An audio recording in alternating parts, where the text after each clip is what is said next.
మొదటగా మౌర్యులకి సామంతులుగా ఉండేవాళ్ళు అనమాట. మౌర్యుల కింద సామంతులుగా ఉండి నాకు ఇక్కడ ఆంధ్ర ప్రాంతంలో పరిపాలించే వాళ్ళు. అయితే మౌర్య వంశము అంతరించిన తర్వాత అక్కడ సామ్రాజ్యాన్ని శుంగ కన్వ వంశాలు పరిపాలించడం జరిగింది. అయితే ఈ శుంగ కన్వ వంశాలని తుదముట్టించి శాతవాహనులు రాజ్యపాలన చేశారని మనకు పురాణ వాంగ్మయం తెలియజేస్తుంది అనమాట.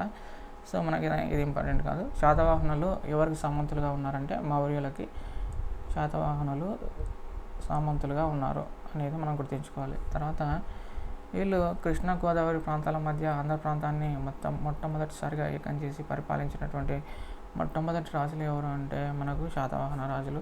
మనకు కృష్ణా గోదావరి అంటే మనకు ఆంధ్ర అలాగే తెలంగాణ ప్రాంతం. ఆ ప్రాంతంలో మనకు మొత్తం ఆ ప్రాంతాన్ని అంతా ఏకం చేసి పరిపాలించినటువంటి మొట్టమొదటి రాజులు ఎవరంటే శాతవాహన రాజులు. ఆంధ్రదేశాన్ని ఏకం చేసి పరిపాలించిన మొట్టమొదటి రాజులు ఎవరు అంటే శాతవాహన రాజులని మనం గుర్తుంచుకోవాలి. తర్వాత ఈ శాతవాహనుల్ని మనకు పురాణాలు ఏమంటున్నాయంటే ఆంధ్ర భృత్యులు, తర్వాత ఆంధ్ర జాతీయులు అని పేర్కొనడం జరిగింది. ఇది ఇంపార్టెంట్. పురాణాలు ఏమంటున్నాయి? శాతవాహనుల్ని ఆంధ్ర భృత్యులు అంటున్నాయి, అలాగే ఆంధ్ర జాతీయులు అని కూడా అంటున్నాయి అన్నమాట. మరి ఆంధ్రులని మ్లేచ్చులుగా పేర్కొన్నటువంటి పురాణం ఏంటి అంటే మత్స్య పురాణం అనేది ఆంధ్రులని మ్లేచ్చులు అని పేర్కొనడం జరిగిందనమాట. ఇది చాలా ఇంపార్టెంట్. ఇక్కడ మనకు మత్స్య తర్వాత మ్లేచ్చుస్ రెండు కూడా మాతో ఉన్నాయి కాబట్టి దీన్ని ఈజీగా గుర్తుంచుకోవచ్చు. ఆంధ్రులను మ్లేచ్చులుగా పేర్కొన్నటువంటి పురాణం ఏంటి అంటే మత్స్య పురాణము, అలాగే భాగవత పురాణము. మనకు మత్స్య పురాణం గుర్తుంచుకోవాలి. ఓకే. తర్వాత పురాణాల ప్రకారం శాతవాహన రాజులు ఎంతకాలం పరిపాలించారని మనకు అడిగే అవకాశం ఉంది. మనకు వీళ్ళు సుమారుగా 456 సంవత్సరాలు పరిపాలించడం జరిగింది. ఎంత? 456 ఇయర్స్ వీళ్ళు పరిపాలించడం జరిగిందనమాట.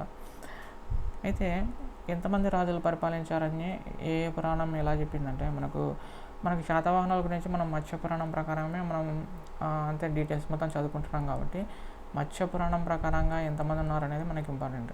మత్స్య పురాణం ప్రకారంగా మనకు 30 మంది రాజులు 456 సంవత్సరాలు పరిపాలించడం జరిగింది. కాబట్టి ఇది మనం గుర్తుంచుకోవాలి. 30 మంది రాజులు 4, 5, 6 సో 4, 5, 6 456 సంవత్సరాలు పరిపాలించడం జరిగింది. అయితే వాయు పురాణం కానీ విష్ణు పురాణం కానీ 17 మంది రాజులు 272 సంవత్సరాలు పరిపాలించారని చెప్పడం జరిగింది. 17 మంది రాజులు 272 సంవత్సరాలు పరిపాలించినట్టుగా మనకు విష్ణు వాయు పురాణాలు చెప్తున్నాయి. అసలు ఈ పురాణాలు ఎన్ని ఉన్నాయంటే 18 పురాణాలు ఉన్నాయి. మనకు అష్టాదశ పురాణాలు అంటారు. వాటిలో మొట్టమొదటి పురాణం ఏంటంటే బ్రహ్మ పురాణం. అయితే తర్వాత మనకు చివరి పురాణం వచ్చేసి బ్రహ్మాండ పురాణం అన్నమాట. ఓకేనా. చివరి పురాణం వచ్చేసి బ్రహ్మాండ పురాణము.